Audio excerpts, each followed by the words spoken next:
Hello everyone, स्वागत है आपका होम साइंस वर्ल्ड में। आज हम लोग बात करने वाले हैं फैमिली लाइफ साइकिल की। इसमें कौन कौन सी स्टेजेस आती हैं उनके बारे में आज हम बात करेंगे। तो पारिवारिक जीवन चक्र की विभिन्न अवस्थाएं होती हैं।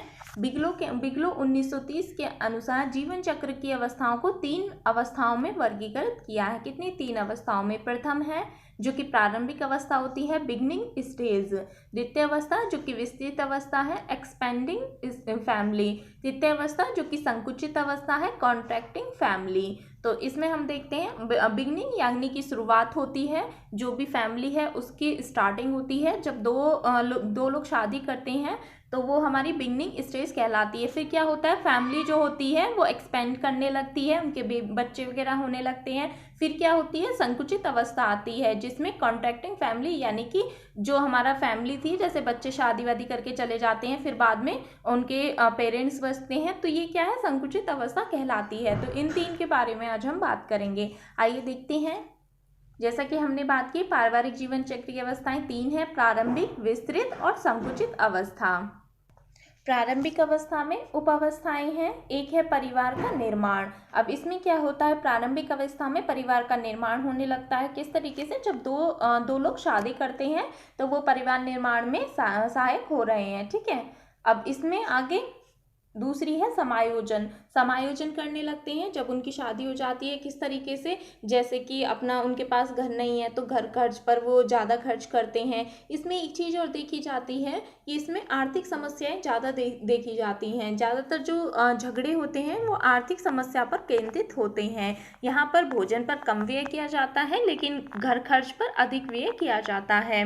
तो ये जो होती है समायोजन की अवस्था होती है, किस तरीके से उन्हें एडजस्टमेंट करना है वो होता है। फिर है संतानोत्पत्ति, तो इसमें संतानोत्पत्ति की अवस्था आती है। फिर बात करते हैं विस्तृत अवस्था की। विस्तृत अवस्था की जो उप अवस्थाएं हैं, पहली है शेष अवस्था और स्कूल पूर्व की अवस्था। तो इसमें क्या होता है, विस्तृत अवस्था जो होती है काफ़ी लंबे टाइम की होती है। प्रथम अवस्था जैसे कि शिशु के जन्म से बच्चे के घर छोड़ने तक का समय रहता है। इसमें कई सारी अवस्थाएं हैं जैसे शिशु पालन, ठीक है, और उच्च स्कूल अवस्था और महाविद्यालय की अवस्था। तो ये सब इसमें देखी जाती हैं। विस्तृत अवस्था बच्चों को केंद्र में रखकर उनके लिए की गई कई क्रियाओं के अनुसार चलती है। इस क्रियाशील अवस्था का मुख्य परिवर्तन क्या होता है कि पारिवारिक सदस्यों की संख्या में वृद्धि, जिसमें पति पत्नी का मुख्य दायित्व होता है कि वो अधिक धन व अधिक अन्य साधनों की इसमें आवश्यकता होती है, क्योंकि अब उनके बच्चे हो गए हैं तो उनको अधिक धन की आवश्यकता होती है और अधिक साधनों की भी आवश्यकता होती है। तो इस तरीके से जो अवस्था होती है काफ़ी लंबे टाइम तक चलती है। इसमें बहुत सारी फाइनेंशियली प्रॉब्लम्स देखी जाती हैं, आर्थिक समस्याएं इसमें होती हैं। इस अवस्था में औसत परिवार पूरी तरीके से स्थापित हो चुका होता है। जितने भी उनके बच्चे होते हैं, 2, 3, 1, इसमें क्या होता है कि 2 पीढ़ियां एक साथ चलती हैं। ठीक है, जो पेरेंट्स हैं वो हो गए और उनके बच्चे हो गए। अब इसमें बहुत सारी समस्याएं भी देखने को मिलती हैं। आर्थिक सुरक्षा की समस्या इसमें देखने को मिलती है। स्वास्थ्य का उत्तरदायित्व भी इस समय में अधिक रहता है। बच्चों को कोई ना कोई प्रॉब्लम्स लगी रहती हैं। साथ ही साथ शिक्षा पर भी व्यय इसमें बहुत ज़्यादा होता है। स्टार्टिंग में जब शिशु पालन और पूर्व स्कूल की अवस्था होती है तो इसमें चिकित्सकीय व्यय भी बहुत होता है, क्योंकि आपने देखा होगा छोटे बच्चे जो हैं वो अधिक बीमार भी पड़ते हैं। फिर इसमें स्कूल की अवस्था होती है, फिर व्यय में वृद्धि होती है। उनका परिवहन की सुविधा हम उन्हें देनी होती है, जहाँ भी स्कूल ले जाना छोड़ना, तो बहुत सारी समस्याएं इसमें होती हैं। और इसमें होती है किशोर अवस्था जब आती है या महाविद्यालय अवस्था आती है, इसमें भी बहुत सारी समस्याओं का सामना करना पड़ता है। महाविद्यालय अवस्था सभी अवस्थाओं से अधिक महंगी अवस्था होती है, क्योंकि कई परिवार इस समय अपनी बचत का उपयोग करते हैं, विशेषकर तब जब वे घर से बाहर पढ़ते हैं। जैसे आपने देखा होगा किशोरावस्था में अक्सर बच्चे क्या होते हैं, बाहर पढ़ने के लिए चले जाते हैं, तो जितनी भी उनके पेरेंट्स की जितनी भी जमा पूंजी होती है वो भी खर्च हो जाती है, क्योंकि फी वगैरह बहुत ज़्यादा लगती है स्कूलों में, और हॉस्टल वगैरह या पीजी उनका भी उन्हें खर्चा देना पड़ता है। तो इसमें फाइनेंशियली समस्याएं बहुत अधिक देखने को मिलती हैं। फिर उसके बाद बात करते हैं संकुचित अवस्था की।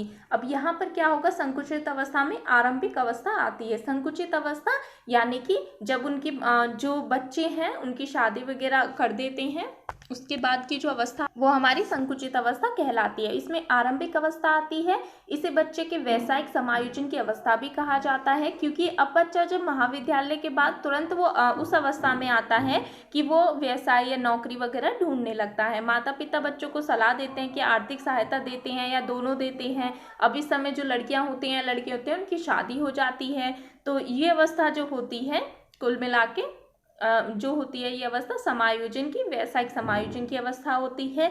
इसमें क्या होता है, आर्थिक पुनर्व्यवस्था का काल होता है। जो फाइनेंशियली जो प्रॉब्लम्स थी अब उनकी क्या होती है, रिकवरी होने लगती है, क्योंकि इसमें जो बच्चे हैं वो भी अपना जॉब करने लगते हैं, शादी हो जाती है। अब जो जितनी भी उनकी बचत थी, ठीक है, अब जो व्यय था वो कम हो जाता है, बचने लगते हैं पैसे वगैरह, तो व्यय में भी कमी आ जाती है।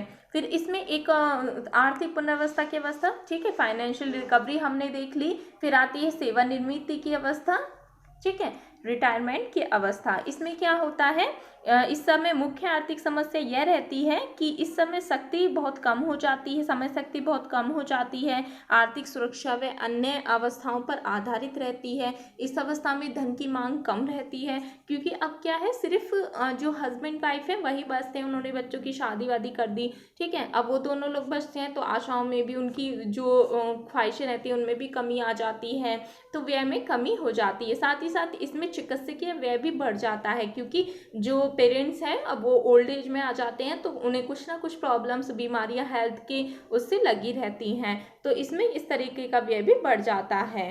तो ये हमने कुछ इसमें स्टेजेस देखी, ठीक है। यहाँ से आपके जो क्वेश्चन है वो बनते हैं। यहाँ पर आपको तीनों अवस्थाएं याद रखनी है, ठीक है। प्रारंभिक अवस्था जिसे बिगनिंग स्टेज कहती हैं, दूसरी अवस्था आती है विस्तृत अवस्था जिसे एक्सपेंडिंग स्टेज बोलते हैं, फिर आती है संकुचित अवस्था जिसे कॉन्ट्रैक्टिंग स्टेज भी बोलते हैं, या तीसरी अवस्था होती है। अब इसमें आपका क्वेश्चन किस तरीके से बनता है कि आपको दे देगा प्रारंभिक अवस्था में या विस्तृत अवस्था में दे देगा कि इसमें कौन कौन सी अवस्थाएं आती हैं, तो आपको याद रखना है इसमें शेष अवस्था, ठीक है, स्कूल पूर्व की अवस्था आती है विस्तृत अवस्था में, इसके बाद इसमें बाल्यावस्था या स्कूल पूर्व की अवस्था आती है, फिर किशोर अवस्था या महाविद्यालय अवस्था इसमें आती है, और प्रारंभिक अवस्था में आपके परिवार का निर्माण आता है, ठीक है, समायोजन की अवस्था, स्थानोत्पत्ति की अवस्था, तो संतानोत्पत्ति की अवस्था, ठीक है, ये सब इसमें आती हैं, तो आपको ये चीज़ें याद रखनी है। Thank you. अगर किसी को कोई टॉपिक या कुछ समझ नहीं आया तो आप कमेंट सेक्शन में लिख कर भेजें।